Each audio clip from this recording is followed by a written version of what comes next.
శాసనసభలో సీఎం రేవంత్ రెడ్డికి వ్యతిరేకంగా బీఆర్ఎస్ ఎమ్మెల్యేలు నల్ల బ్యాడ్జ్లతో నిరసన తెలిపారు. బీఆర్ఎస్ మహిళా ఎమ్మెల్యేల పట్ల చేసిన అనుచిత వ్యాఖ్యలకు నిరసనగా నల్ల బ్యాడ్జ్లు ధరించారు. మహిళా ఎమ్మెల్యేలకు సీఎం డిప్యూటీ సీఎం వెంటనే క్షమాపణ చెప్పాలని డిమాండ్ చేశారు. అసెంబ్లీకి నల్ల బ్యాడ్జ్లతో ఎమ్మెల్యేలు హాజరయ్యారు. ఎమ్మెల్యేలు నినాదాలతో హోరెత్తించారు. బీఆర్ఎస్ ఎమ్మెల్యేల నిరసనల మధ్య మంత్రి శ్రీధర్ బాబు స్కిల్ యూనివర్సిటీ బిల్లును సభలో ప్రవేశపెట్టారు. అయితే తమకు మాట్లాడే అవకాశం ఇవ్వాలని బీఆర్ఎస్ ఎమ్మెల్యేలు పట్టుబట్టారు.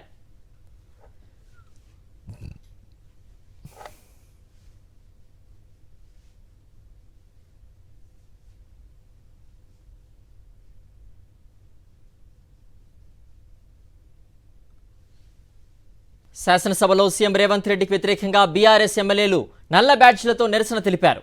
బీఆర్ఎస్ మహిళా ఎమ్మెల్యేల పట్ల చేసిన అనుచిత వ్యాఖ్యలకు నిరసనగా నల్ల బ్యాడ్జ్లు ధరించారు. మహిళా ఎమ్మెల్యేలకు సీఎం డిప్యూటీ సీఎం వెంటనే క్షమాపణ చెప్పాలని డిమాండ్ చేశారు. అసెంబ్లీకి నల్ల బ్యాడ్జ్లతో ఎమ్మెల్యేలు హాజరయ్యారు. ఎమ్మెల్యేలు నినాదాలతో హోరెత్తించారు. బీఆర్ఎస్ ఎమ్మెల్యేల నిరసనల మధ్య మంత్రి శ్రీధర్ బాబు స్కిల్ యూనివర్సిటీ బిల్లును సభలో ప్రవేశపెట్టారు. అయితే తమకు మాట్లాడే అవకాశం ఇవ్వాలని బీఆర్ఎస్ ఎమ్మెల్యేలు పట్టుబట్టారు.